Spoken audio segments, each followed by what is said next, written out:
En los tiempos antiguos, la revelación de Dios a los hombres se transmitió por tradición oral durante siglos. Noé, Abraham, Jacob transmitieron la palabra de Dios a sus hijos en largas conversaciones. A partir del siglo XIII a.C., en la época de Moisés, aparecen los primeros escritos bíblicos, pero la mayoría se escriben entre los siglos VI y I a.C. Recogen las antiguas tradiciones orales del pueblo judío, haciendo más fácil su transmisión y enseñanza. La mayoría de los libros del Antiguo Testamento se escribieron en hebreo, la lengua original de los israelitas, y algunas partes en griego y en arameo.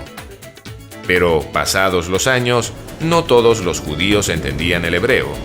Muchos se habían exiliado y vivían en ciudades y pueblos de lengua griega. Para ellos se realizó una versión en griego conocida como la versión de los 70 en la ciudad de Alejandría, en Egipto, alrededor del siglo II a.C. No existe ningún libro de la antigüedad del que se conserven tantas copias, tan precisas y tan antiguas. En 1947, un pastor beduino hizo un descubrimiento de enorme importancia para los estudios bíblicos. Cerca del Mar Muerto, en Qumrán, ocultas en unas grutas de los acantilados del desierto de Judea, encontró unas vasijas de barro. Contenían copias manuscritas de casi todos los libros del Antiguo Testamento. Fueron escritas por los esenios entre el siglo II a.C. y el 68 después de Cristo. Los expertos comprobaron que su contenido era idéntico al de las copias conocidas del siglo X y XI después de Cristo. Se pudo demostrar así la precisión y la fiabilidad del trabajo de los escribas a través de los tiempos. Entre los manuscritos hallados en Qumrán se encuentra el rollo de Isaías, el más extenso y mejor conservado de todos los pergaminos del Mar Muerto. Data de los años 125 o 100 a.C.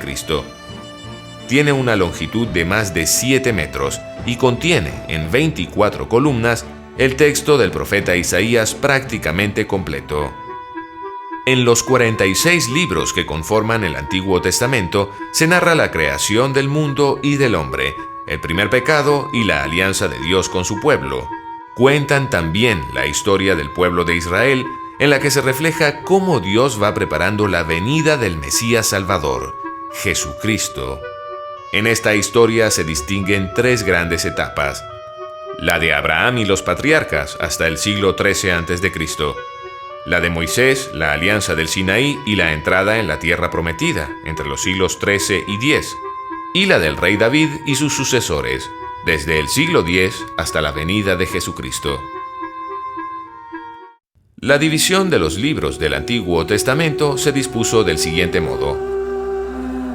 El Pentateuco, formado por los 5 primeros libros, Génesis, Éxodo, Levítico, Números y Deuteronomio, contienen la historia de la humanidad y la del pueblo de Israel, desde la creación hasta la muerte de Moisés. Los 16 libros históricos. En ellos se recoge la historia del pueblo de Israel desde su entrada en la tierra prometida hasta la dominación griega. Son Josué, Jueces, 1 y 2 de Samuel, 1 y 2 de Reyes, 1 y 2 de Crónicas, Esdras y Nehemías, 1 y 2 de Macabeos, Ruth, Tobías, Judith y Esther. Los 7 libros poéticos y sapienciales que recogen máximas de sabiduría y de alabanza a Dios. Ahí encontramos los Salmos, Job, Proverbios, Sabiduría, Eclesiástico, Eclesiastés y el Cantar de los Cantares. Por último, los 18 libros proféticos, los 4 profetas mayores, Isaías, Jeremías, Ezequiel y Daniel, y los libros de los 12 profetas menores,